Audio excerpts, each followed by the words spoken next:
let me interrupt for a second.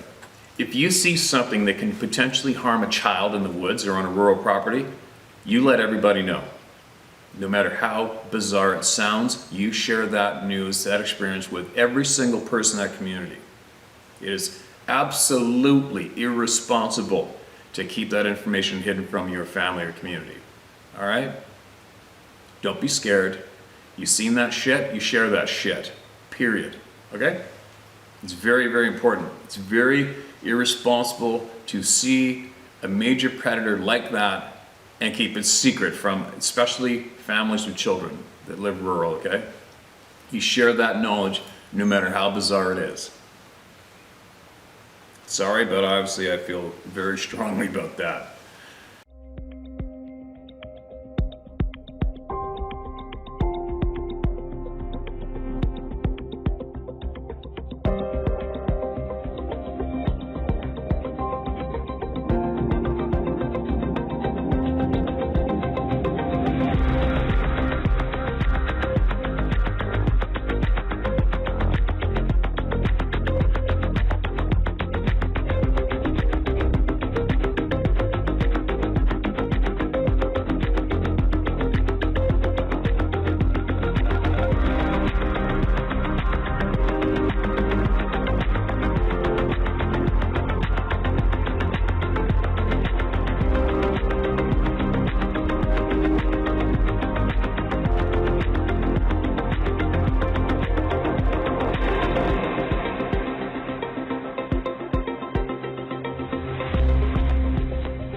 Back in the man cave. What the hell? Been a while, hasn't it? Back in the cave. For 1.5 days only, maybe. Pouring rain, July, and we actually used the hot tub last night to warm up. Whatever, had a couple hot days out there in the ocean, but anyway, interesting few days. A little bit of misfortune I had while the wildlife biologists were on shore. I was busy keeping the boat in position for support for hours. Ooh, there's an explosion. For like a couple hours at a time, whatever. And so what I did was I put the GoPro on the dash and I just got as many emails shared as I possibly could to utilize that time instead of sitting on my ass, right? And of course, then all I would have had to done is come home, throw the SD card in the edit, blast them all out to you guys. Left the SD card on the boat. Attaboy. Damn it. Oh, that sucks. And I will try to get the video with our First Nation hero ladies that came over. I'll try to get that video edited up. It's gonna take a while because it's like almost 3 hours of conversation that I gotta go through. 3 hours. Well, worth it, but it's time that is almost non-existent right now. What else? I could ramble on forever about a whole pile of stuff. Here's something I thought about. I just had a thought the other day on the boat when I cracked open an email. Because sometimes, like when I'm halibut fishing, or some places offshore, I get good reception, and I can check my emails while I'm sitting there waiting for the fish to chomp on. And I've had a few emails of people that feel compelled to go out of the way to email me to tell me that a certain email shared was bullshit. They're lying. Okay. Or they'll go out of their way to email me and tell me that, you know, the majority of these people are just glory seekers. They just want their 2 minutes of fame. They're lying. There's a lot of people out there that are really bullshitting on this channel. And then it got me thinking about it. I'm like, man, if you actually feel compelled to go out of your way to email someone to make that statement, my God, those people's time must be absolutely choked when they watch mainstream news. So, and that made me think, it'd be interesting, maybe even possibly throw it down in the comment section below, what the ratio is. What do you think it is? How much bullshit, if it actually came to bullshit contributions to your eyes and ears from anywhere, I would be willing to bet this channel, I'm going to say, has 95% more factual information than any other mainstream news outlet that pummels bullshit into you daily. That's what I would guess, and I'm probably being conservative. What do you guys think? So if you were to actually seek out, find a channel, a source of news, information, knowledge, today is available to us, put this channel against mainstream news channels. Pick any one of them. I don't give a shit which one it is. Pick one. And actually try to figure out what the ratio is. Where are you going to get your most honest information from, and what's the ratio of bullshit? I'd be willing to say I strongly, firmly believe that any mainstream news outlet has probably 90 to 95% bullshit being delivered nonstop, whereas I believe firmly that this channel possibly has 95% truth delivered to you. So there you go. So to all you people out there who feel upset or compelled to email and complain about how many emails you may think are bullshit on this channel, maybe you should go have a sit down with some mainstream news for a few hours and then start emailing away. Right? What else for a little bit of a coffee and a half ramble this morning? When I get a chance, or if I can't sleep, I'm actually looking at 4 deer right now out the door.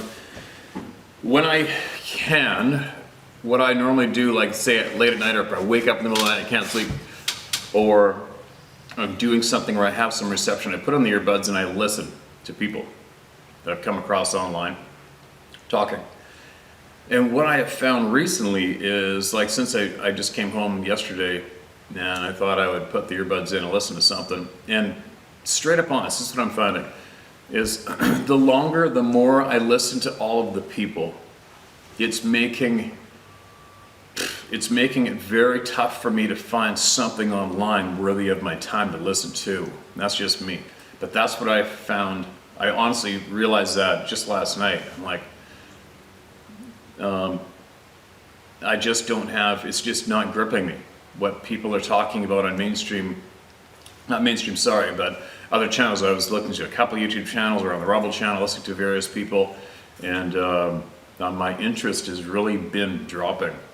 I'm finding it very tough to find a source to listen to with my time, and I feel it is absolutely because of the time that I spent listening to all the people, which I've always said since day one is your number one source of true, honest knowledge and power. And yeah, that's the effect that it's having on me. It's listening to the people is making it it's making it very hard for me to listen to other sources. I'm not kidding. I'm skipping over channels or people that I was previously listening to, and it just doesn't have my interest. It's not getting me, it's just not gripping me enough to go there.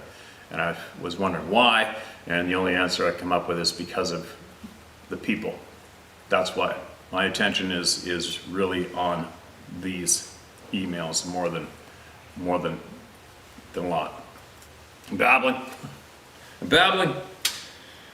Anyway, I don't know how many other people out there follow this channel and have the same feelings. I don't know, but I'll tell you what, that's what the effect this is having on me. The bullshit is crystal clear, way more crystal clear now than it was to me, say, 3-4 years ago. And it's all because of listening to the people. It's true.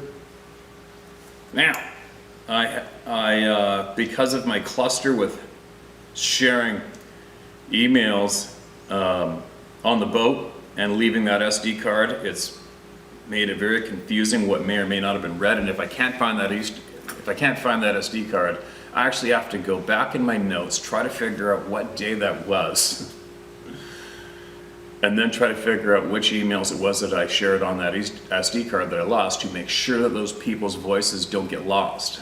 And that's important to me. And that's going to be a bit of a cluster. So fingers crossed I find that SD card. All right, now listen to this. This is titled Sighting. I'm writing you because I spent my whole life in the woods from an infant running trap lines with my father. As an adult, I live off the land and teach others how to as well. On YouTube, Nature's Wild Playground, the three of us set out on a hike in the mountains with no camera gear with us.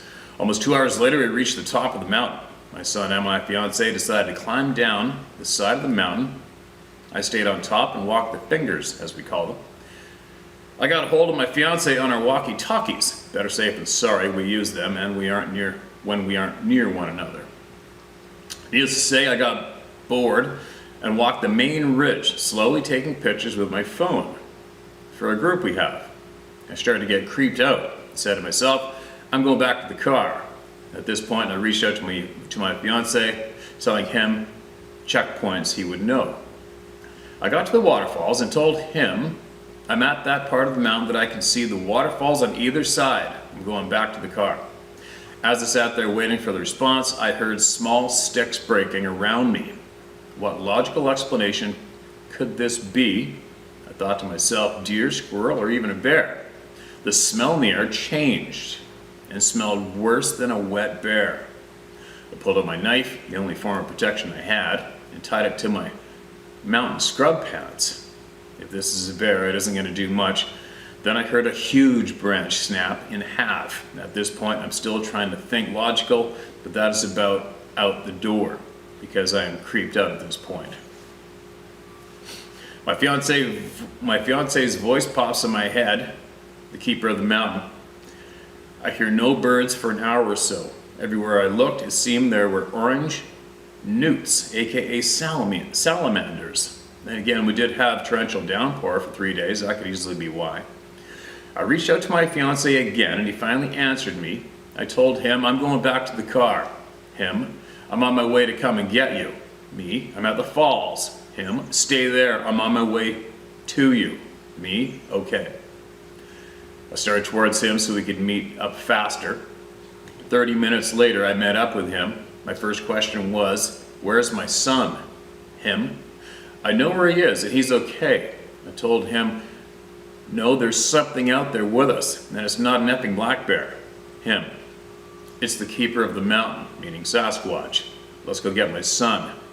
Now at this point, I'm creeped out and nervous. I told my fiance, how could you leave him alone? My son is 19 and knows what to do in a survival situation, so either over-concerned or overthinking things. Him, I wouldn't leave him unless I knew he was safe. He's on a flat terrain. I'm walking through creeks at this point, which isn't smart, but I don't care at this point. On the way back, I saw something or someone down in the valley. I yelled my son's name because he normally wears a black hoodie. My son stands 6'4". I watched it turn around and look at me. All I saw was black. I reached for my phone after I unfroze. By the time it went behind a yellow birch and it was gone. It walked on 2 legs and was very tall. I talked to my Theo about this experience and my fiance. They both told me Sasquatch many weeks later, and it feels like yesterday. I'll never forget this. But I wanted to share this with everyone. I'm in upstate New York, and you are more than welcome to use my first name or my YouTube channel. Thank you for your time and posting your email at the end of your videos. Love your channel. All right, thanks for that email. I hope I didn't read it. Hope I didn't butcher it too badly. And welcome to the club of no return, right? And it's interesting your fiance knew exactly what was going on. You might want to See if you can drag some more information out of him, right? And another one joins the Club of No Return. They weren't invited and didn't look for it, and they got added to the Club of No Return no matter what. Now there's no way out. You're stuck with us forever. Thanks for that email. There's another one titled An Odd Night. Hi Steve, here's a story for you. One of my 3 that I can't explain. It's 2010. I was employed as a seasonal wilderness ranger. My primary responsibility was to enforce U.S. wilderness standards and to reestablish a wilderness trail route that had been mostly lost due to long-term lack of maintenance. The area I was assigned to was dominated by dense chaparral, much of which had burned some years prior, and the new region was thick, thorny, and dotted with the fire-hardened bones of the previous cohort, mostly impassable, truly nasty stuff. The drive time was long and the hike-in got longer and longer as the trail work progressed. I eventually opted out for an 8-day, 6-day off schedule. I would spike out for the duration of my on time. I was young, healthy, alone, unarmed, with the exception of a Bendix King radio, and I loved it. I had a cache established near the top of the mountain with tools and water. The first day of 8 would consist of showing up to work, taking care of administrative tasks, then driving out to the work site and hiking in. On this occasion, I made it to the cache a little early and was doing some trail grading with a hand tool, digging in the dirt. Hadn't made it far when I hit a ground nest and was stung multiple times in the hands, neck, and face. It hurt. I'm not allergic, but I received so many stings that my face started to swell and my eyes were mostly swollen shut. I was pissed, but undeterred. I rapidly set up spike, took some Benadryl from my first aid kit, and settled in for what would turn out to be one of the longest nights of my life. For all you that's not familiar with what spike means spiking out to a smaller camp from your original camp. Okay? We do that all the time up north.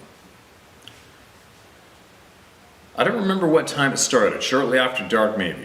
I was lying under my tarp feeling sorry for myself, but still determined to see my trip through.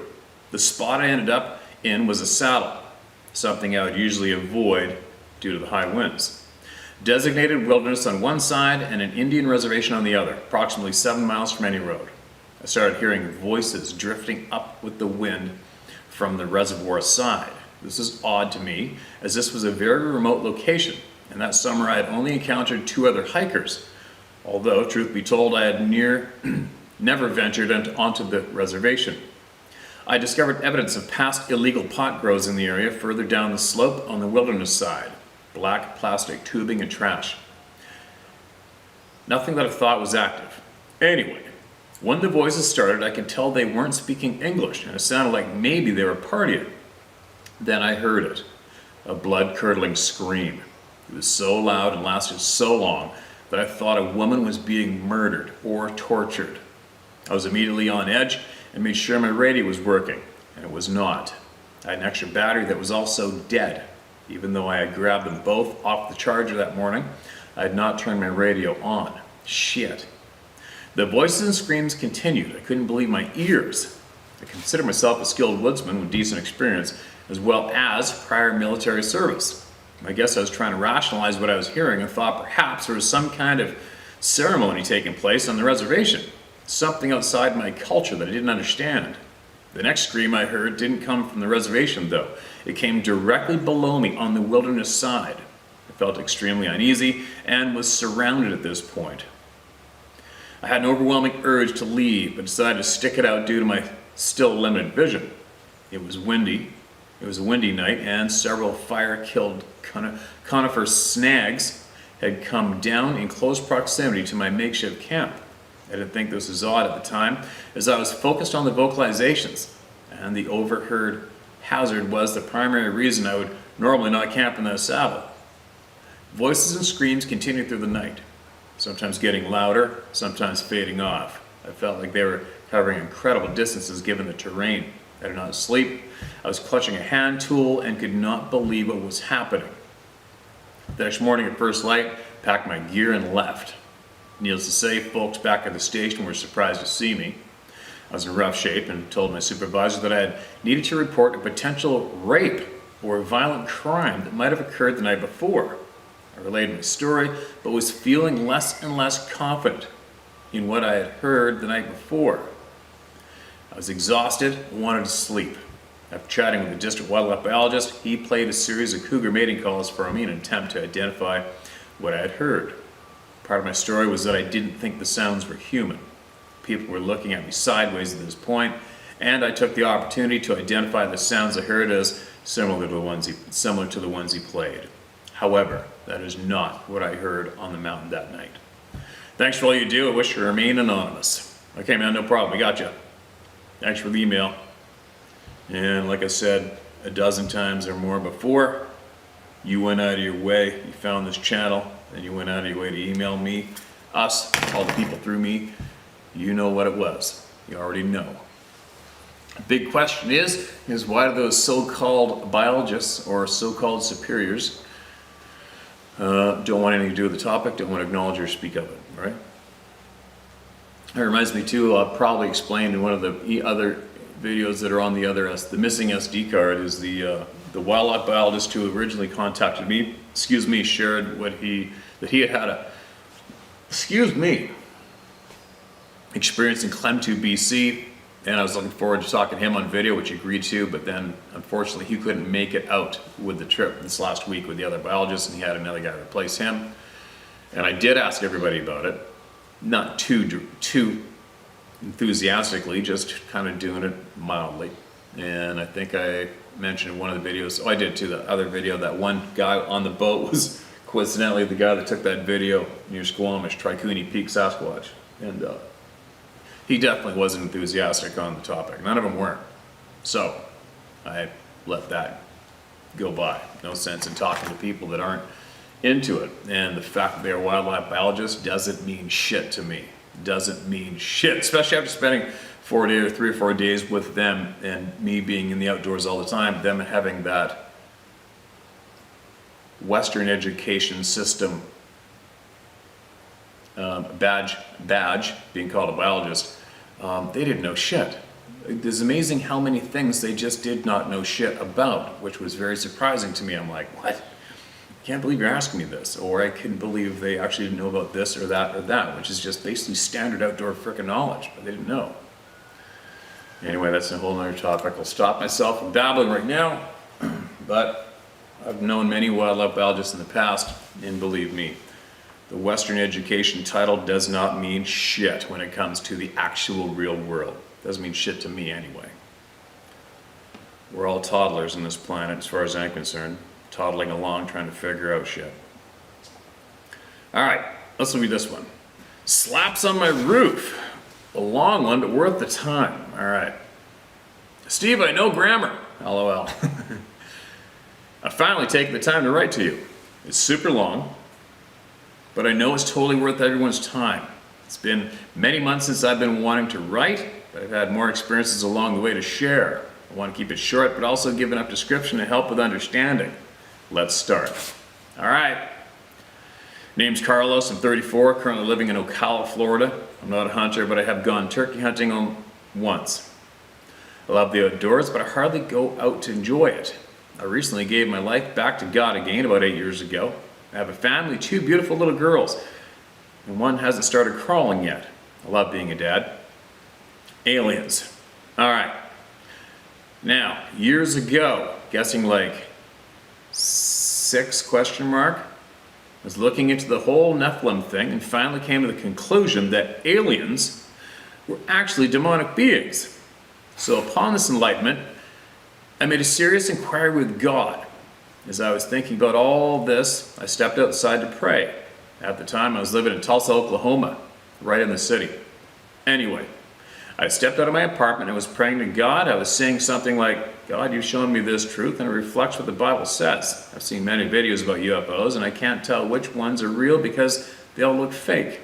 If this is true, that these beings are in fact demonic in nature, then can you please show me one? In Yeshua's name, I pray, Amen. Yeshua is Hebraic pronunciation of Jesus.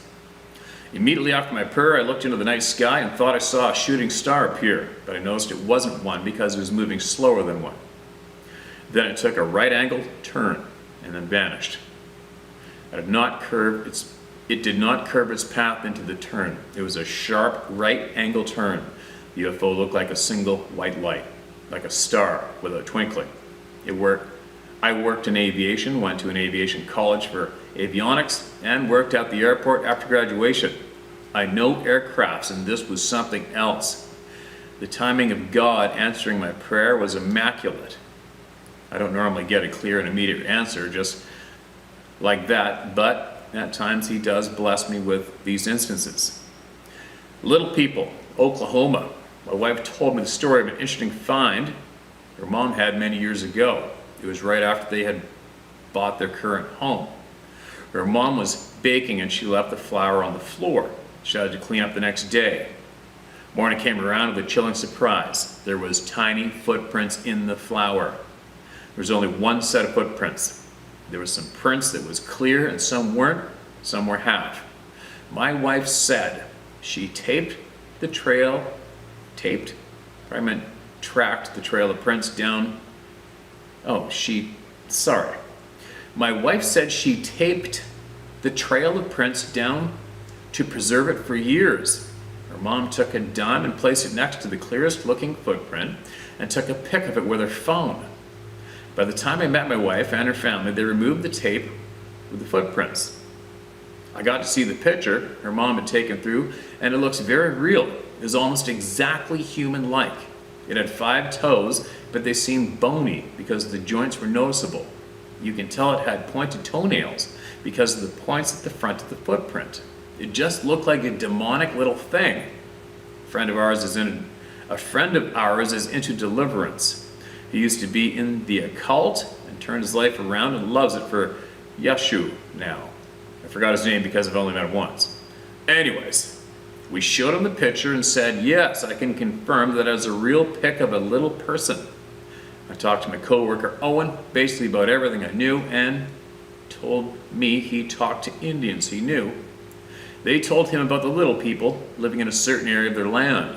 He's the curious type and went to check it out. He went out there and couldn't find anything all day. Evening was closing in and he was turning around to head out. Then from the corner of his eyes, he saw a smallish being stand up from the tall, dry grass. He didn't turn to look directly at it because at that point he believed what his Indian friends told him. He said, nope, turned around and ran back to his car. He was scared, but with reason. At some time, my friend had asked me, what do I think about Bigfoot? I said, I don't know, man. If it is real, it's some sort of demonic being. My cousin asked the same thing at some point after talking to her about hidden truths. Anyway, I told her the same thing. I told my coworker, I don't know, it seems like it can be a real thing. My cousin said she believes in it. Sasquatch. I stumbled upon a video on YouTube of Something TV interviewing Scott Carpenter. The interviewer, John, had his own terrifying experience, and Scott was talking about some of his encounters. He also spoke about the scientific study of DNA that he had collected, mentioning how it really has been proven to be real. They do exist. It blew my mind. I was engulfed by Scott's videos, being slightly skeptical. He mentioned you, Steve, a couple times. I'm like, who's this guy? Looked into your videos and was interested. Eventually I came to believe it. I thought, this person, John, who interviewed Scott, is someone I feel I can trust. No, I don't know him in person, nor Scott, nor you, Steve, but each one of you seemed genuine, and the things God had revealed to me, along with me seeing a photo of a little person's footprint, I knew it was possible, so I came to believe it. And that is perhaps around the time it started. Uh-oh. When I started getting visited unknowingly, only once I have almost attempted to go out into the woods in search of these beings. And I was outside at the edge of the forest where people go hunting, the place where I shot my turkey. I thought of my family and stayed in the car and turned around. Oblivious was I. This is all within a year, maybe more. Weird things was happening. Once I took my dog outside at night right beside my house so she can do her business. I was standing out there for a long while, frustrated that she wasn't going. Then all of a sudden I was afraid. I use quotation marks on afraid because I wasn't, but my body felt like it was. I had no clue where it was coming from. I looked all around and didn't see anybody or anything. It was the strangest sensation. I was really feeling afraid, but I had no reason to be. But my body was feeling this strong enough for my body to tremble. That's creepy, isn't it? But I was pretty calm in my mind and stayed around waiting for my dog to poop already. After writing this down, I think I realized she was too nervous to do anything because I remember her pacing around. So around this time, it was fall, and we'd like to open the sliding door of our room to let the cool air come in. I can't remember when it started, but man, I smelled butt. At first I asked my wife if she had farted. She said no. Then I asked if our daughter farted. She said no again. No farts were heard, but man, did it smell like it. I noticed later in the night after closing the sliding door that it was coming from outside because it was stronger as I stood by the door, wondering if someone was having plumbing problems nearby. Next day I assumed I'd see some sort of truck by our house for a plumbing issue at some neighbors, but nope. Night after night I'd smell the same stinky butt smell every time we opened the sliding door. As I was contemplating where the source of the smell was, I came to the realization of what it could be.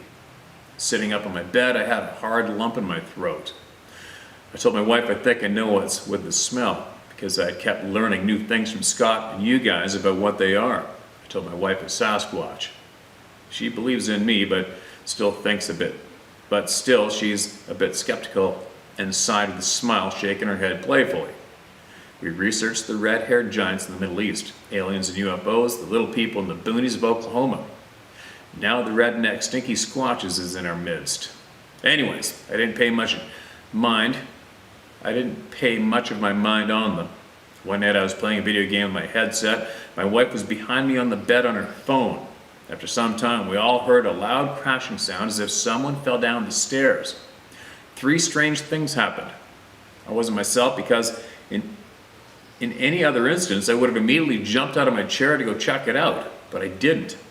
And I took my time to get up as if it was no big deal. It sounded like a bookcase fell. 2, we found absolutely nothing that caused that noise. Absolutely nothing. 3, the pinpointing the source of the noise was the weirdest. My wife said it sounded like someone had fallen down the stairs. I thought I was in the room adjacent to ours. At this time, we're staying with my parents. My mom said she thought it came from outside. She said my dog was barking a lot after the noise. That's where I had another lump in my throat. My dog hardly barks at people. That's when I realized that it was the stink butt squatch that slapped the roof above my room. From the roof to the bottom of the floor. That wasn't something a normal human can do. And sprint so quickly out of there without my dad catching them. He did look out the window and saw nothing. I took a flashlight and looked around my parents' house. My mom thought maybe it was people playing a prank, but I knew it wasn't. I just remembered something. One morning I was going to work. I commute an hour for work, and I usually leave around 5 a.m. It's still dark out.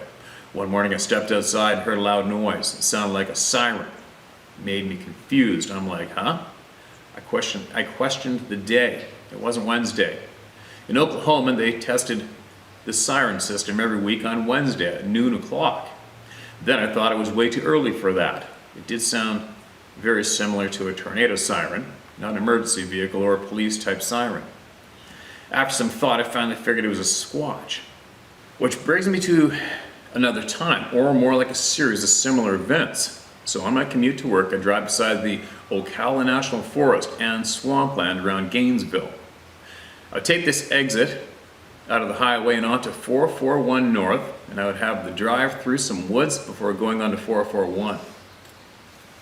I remember thinking, I wonder if this is a good spot for Sasquatch to peek out and wave hi to me. Anyway, I finally turned onto 441/301, whatever it's called. As I turned on into the road, I remember hearing a clink on my windshield. I'm like, huh?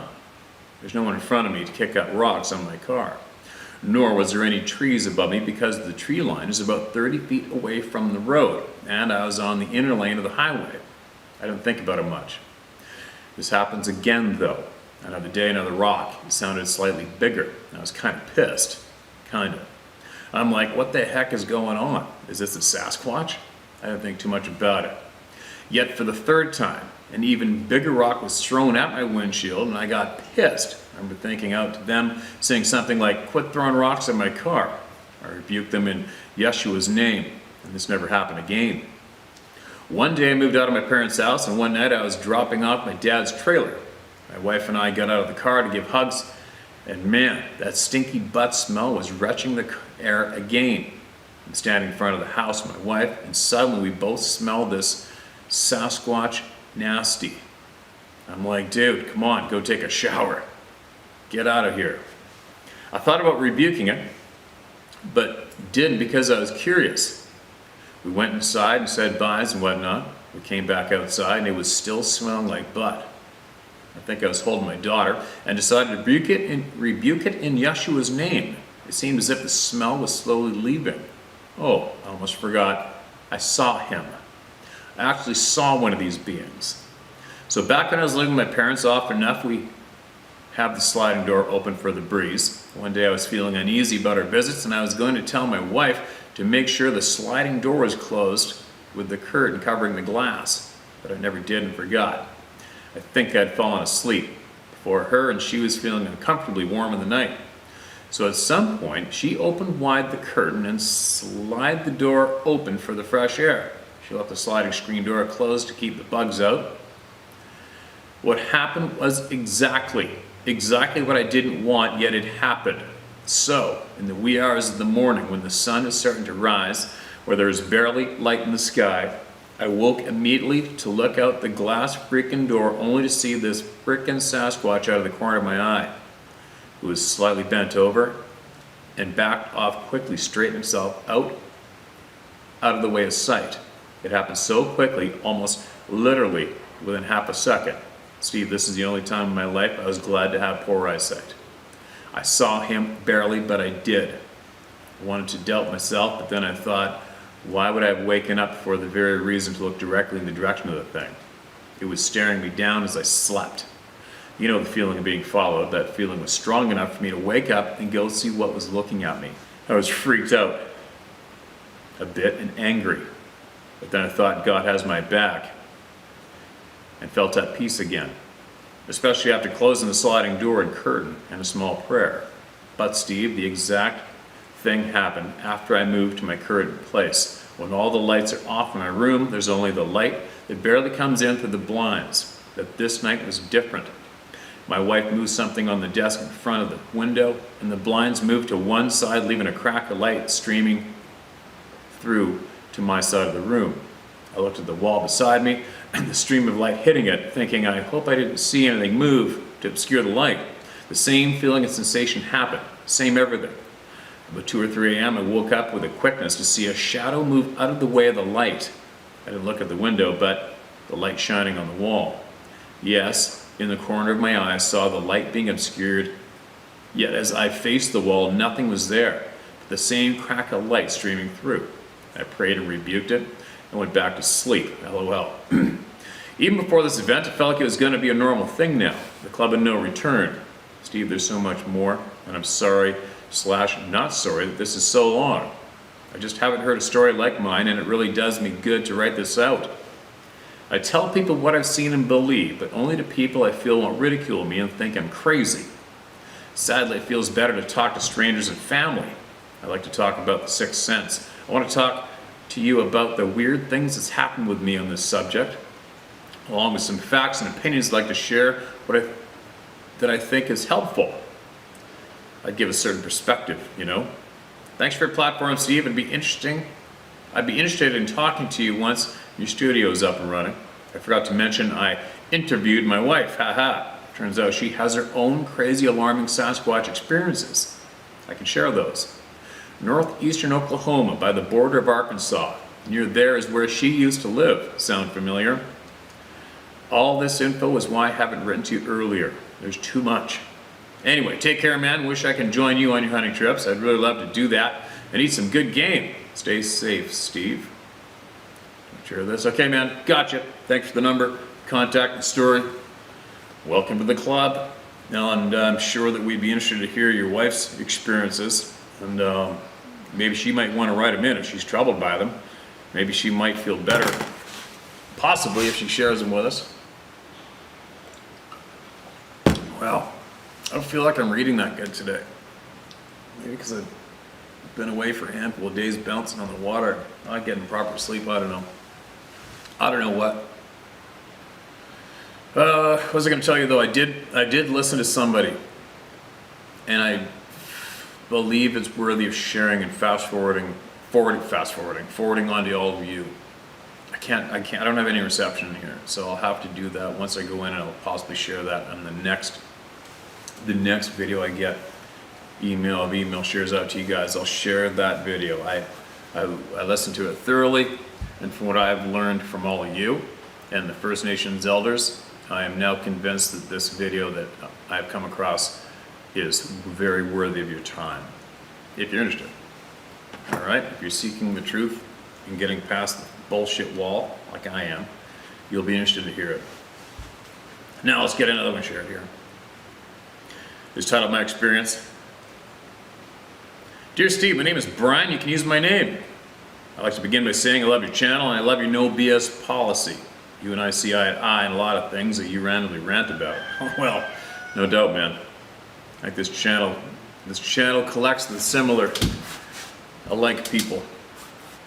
I'm an outdoorsman as well. I love being in the woods. I love hunting and fishing, etc. However, unlike yourself and a lot of the people that email you, I actually dream of one day seeing one of these beings. Not for fame or anything like that. I just want confirmation for myself that they 100% without a doubt exist, so that the wondering if they exist or not can be laid to rest. If that makes any sense. I may regret saying that later, but who knows, LOL. Well, let me tell you something. I would wager my entire existence, strike me down dead in the dirt, including my horses and family, if I'm wrong. I mean, I've seen them 3 times, twice for sure, maybe 3 times. They are very, very real.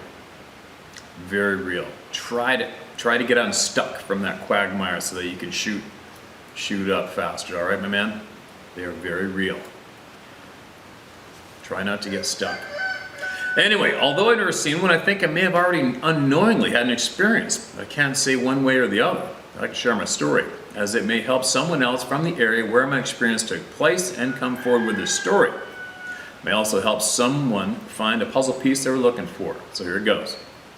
When I was in my late teens, I lived in northwest Montana. Sometime between 2010 and 2012, I was hunting with my stepdad on Forest Service land in Upper Whitefish. It was an evening hunt, probably between 4 p.m. and 6 p.m. Weather was nice, no wind, sun setting to the west. The area we were hunting in, I knew like the back of my hand. I've been hiking, hunting, and even camping in the area numerous times over the years. I knew it very well. It was a heavily wooded area, yet very open under the canopy of the trees. You could see quite a ways in every direction for the most part. My stepdad and I had split up to see if we could push some deer toward each other, and had planned to meet up farther up the trail.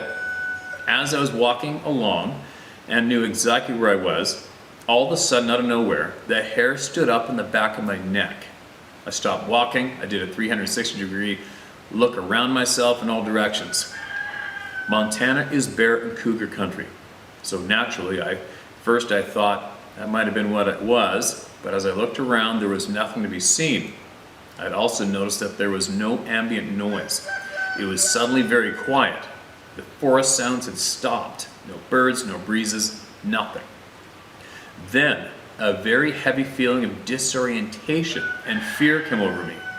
I literally all of a sudden had no idea where I was. I felt the strong feeling of being watched, but couldn't see anything watching me. I began to feel a bit of panic at this point. I was essentially alone, didn't know how far away my stepdad was or even which direction he was. I felt the urge to run, but the survivalist in me knew that would be a bad idea. I knew that if a cougar or even a bear was stalking me, which is a high probability, running would definitely be the worst thing to do. They say that if a cougar's stalking you, you'll never see it till it's literally on your face. That's something I wasn't prepared to experience. I sat down at the base of a tree and weighed out my options. I was carrying a 30-06 bolt action, and I knew if something came at me, I only had one shot. It had to count. I only had a few options. Number one, wait for whatever Number one, wait for whatever it was to come after me and try to get a shot off at it, knowing I'd probably wouldn't have enough time to jack another round in before it got me. Number two, fire a shot in the air. I knew my stepdad was nearby somewhere, and if I fired a shot, he'd definitely hear it and come running thinking I got a deer. Number three, run and hope that whatever his thing was, whether it was a bear or a cougar, which would probably take chase after me like a house cat chasing a mouse. After a minute or so of thinking and surveying the area in all directions for any sign of anything, I said to myself, F it. I chose the later of the three and fired a shot into the air, which alarmed my stepdad, and he came running. Once he reached me, the feeling of being watched dissipated. Whatever was out there must have decided it wasn't a good idea to do whatever it was thinking it was going to do. Now that there was two of us instead of just me. After this experience, my hunt was over. We still had a little shooting light before the sun set, but I had no desire. I was still shaky from the experience. I wouldn't be able to get an accurate, ethical shot at anything anyway.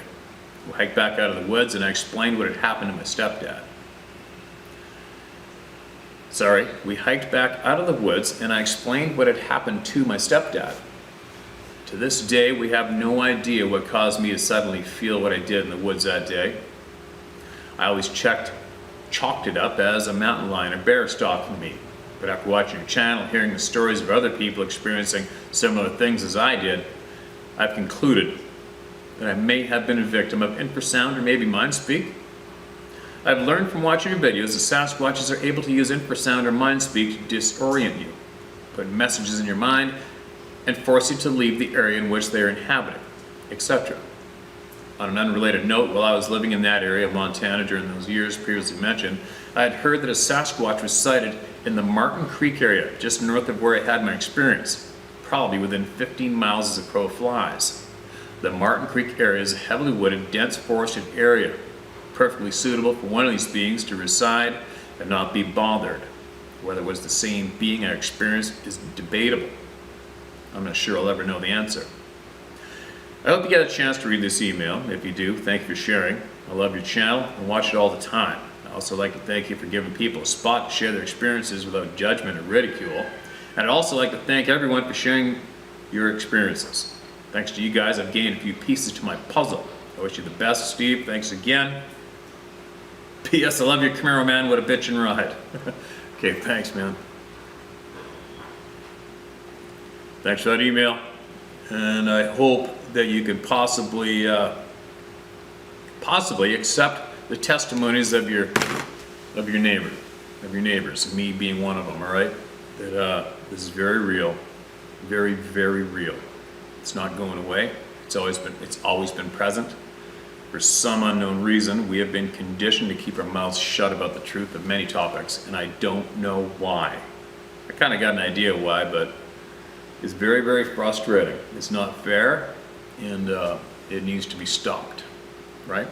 We all deserve a fair crack at gaining as much honest knowledge as we possibly can in this lifetime and living as absolute free as we were intended to be, living freely.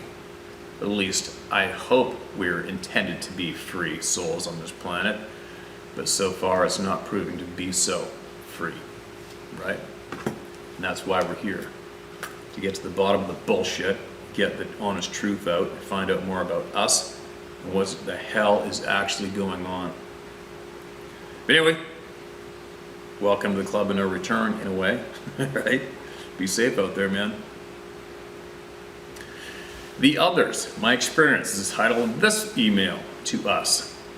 Hi Steve, hope this email finds you well, and I have the correct address. Nailed it. Excuse me.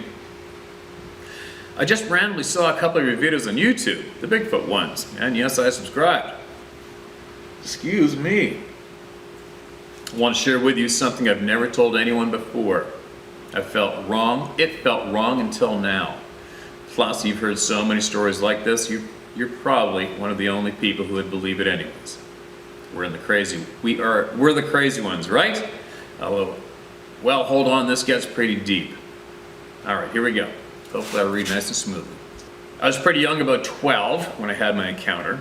To be honest and fair, as a young girl, I had quite the imagination, and I'm still very creative. But I also spent lots of time alone, being the only girl in the family.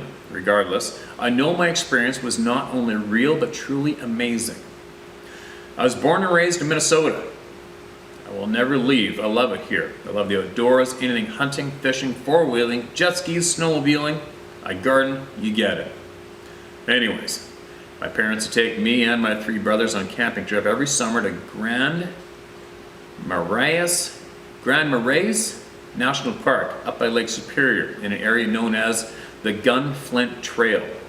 This was raw camping. I'm talking tents, bathing in the river, fishing for dinner, all that. Like I said, I was an adventurous and precocious child. Being the only girl, sometimes I would wander through the woods, usually with her family Dalmatian by my side, Annie. Well, it was this summer that 90s movie, The Blair Witch Project, came out. So I started to pretend one day that I was the witch of the woods. I started moving rocks and sticks. I carved my initials in some trees with my pocket knife, etc. And I realized that I wandered a little too far from the campsite when Annie didn't want to follow me anymore. She just stopped and started to whimper. So naturally, I started walking her back. As soon as I turned around, I heard something in the woods move, like someone was watching me and didn't want to get caught. The energy did feel slightly eerie now that I think about it, but fearless me figured it was just another animal, so I kept walking. Then I heard what sounded like a child crying. I looked back quickly, but it was no child. I caught something moving and we made eye contact and both froze for a few minutes, maybe moments. Sorry, my brain just went off there. Then I heard what sounded like a child crying. I looked back quickly, but it was no child. I caught something moving and we made eye contact. And both froze for a few minutes, maybe moments. It felt like a long time. I was locked in on something almost human. It had a humanish, furry face. It was very tall as a moose or a bear on its hind legs for sure. Yet, as it moved through the trees, I didn't see its legs or arms. It was like a floating head from what I could make out. I wasn't afraid, even as it watched me from the trees. I'll never forget its eyes. I also remember clear communication and its thoughts going through my mind that I don't think could have come from me. More on that later. It was almost like it wanted me to come towards it or wanted to tell me something. Maybe even protect me from something, I don't know. But I was very drawn to it. I would have gotten closer, but my dog wasn't having it. She was growling like I'd never seen before. Sometimes I wish I would have just let my dog run back alone so I could connect with this creature. But we ran and eventually got back safe. However, I think it followed me. The dog's never wrong. Now, we had 3 days / 2 nights of camping left. I heard these cries calling out almost all of that same night, but no one else in my family heard it when I brought it up at breakfast, so I shrugged it off.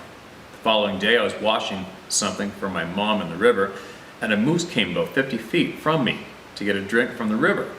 But this moose was different. Trust me, I've seen a lot of them up there. It had really long hair in weird places, like patches of fur. And it stopped before leaving, turned to me, and held eye contact with me for an uncomfortable amount of time. Then it just walked back to the trees. So what, right? A shedding moose, probably? However, it had the exact same eyes as my beastly friend in the forest. It felt like it came to say a sad goodbye. This creature only made itself known to me in the river, and was the last time I saw it. I hope for the next few summers I'd see it again, but no luck. It kind of makes me feel special sometimes, like we understood each other. both just taking a peaceful little vacation into the woods. I hear the other people say they were terrified and they felt threatened or aggression, but I think it all depends on who you are and what your intentions are during these encounters. They don't seem to like men, cameras, electronics, hunters, or anyone who does damage to the earth. I believe these beings can shapeshift, have telepathic powers, and can appear and disappear at will, either through jumping in and out of another dimension, or they can make themselves invisible to the human eye. Now for the messages put in my head in the forest. This is definitely my clearest memory of it all. It's hard to explain because it was somehow communicating with not just words, but pictures and emotions all at once. The basic message, and I'm definitely paraphrasing here, was, don't be afraid. We are gentle creatures that once dominated the earth, just as your kind does now. We are the same, like ancestors. Due to a devastating event, we had to leave. They were saved, but have been away for a very long time. They want to come home, but we're keeping them from doing so because they do not agree with how we live. So for now, they only get short vacations here. I saw a world much more green and lush. I felt sadness because it warned me that our world is out of balance with nature. I felt fear of a higher power, like they're no longer in control of their own destiny anymore and crave freedom. Their bodies didn't evolve like ours when they were away, but their brains and senses evolved very quickly. They can feel the plants and earth, and they know every inch of their surrounding instantly. Definitely vegetarians, but also fish, or just love water. I'm not sure on that one. Hunting and searching for them is useless because we are loud and clumsy in the forest. Any encounters with them are on their terms because they're never surprised. They sometimes scare us as on purpose for fun, and they have total control of all encounters. My thoughts on it over the last 20 years? Maybe we're the next new shiny model on the outside, but they are far more advanced within. Maybe I've never told anyone about this because I feel complete empathy and understanding for these creatures. Or maybe I'm hoping to see my friend again someday and didn't want to betray them. And maybe they just want to be left alone when they're vacationing on their home planet that was lost to them. Whew. Okay, thanks for listening. That felt good to finally share. You can share this or read it to people if you like. Just please don't share my info. You're welcome to address me as Kate if necessary. All the best, Kate. Kate, thanks for that. And you know what? For me personally, I don't know, maybe more than a handful of years previous to now times, I would probably think you were on some kind of crack pipe, but not now. The tail end of your email I've heard way too many times, almost that identical theme to a T from various sources that I trust. So, and that all will relate to a video that I'm going to share. Maybe I can share. Obviously, I can share it in this video, right? What am I even thinking? So I was just going to show it to you guys on my phone, but there's no reception here. But I will put a link to the video I listened to, and I forget how long it is. It's over an hour and a half, or even more. And I would suggest that if you're curious, and obviously if you have that open mind, listen to it. And this was an older video too. But I think that I've just heard this theme far too many times. I've heard it far too many times from sources that are basically around the clock and not connected with each other. And it just may hold true. But again, take from it what you will or leave it, right? But anyway, I got a lot on my brain. I can't seem to relax. I got a very, very short window to get some things done before I got to take off again, as usual. It's the theme of my life. But I will be back, and if you are harboring something and is making you go through life being uncomfortable and you need to get it out, this is a good place to get it out, all right? Share it with all of us through this channel. It helps people a lot. It's helped a lot of people, including me. Anyway, I'm going to get another one of these up before I go, that's for sure, before I gotta go back out to the ocean. Be safe out there. You can email your experiences, your concerns to sharemystory@howtohunt.com, and that'll get it to me. All right? I'll be back shortly. Check this out.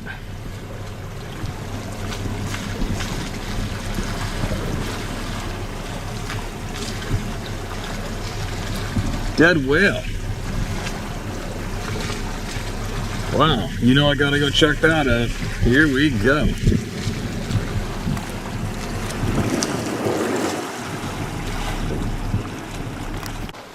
This is crazy. I don't imagine that smells very good in there. Look at that sludge. Wow. Crazy. This is a skull. It's huge.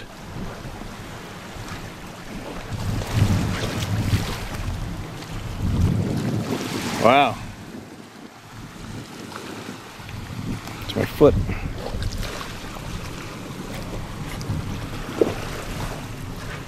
Huh.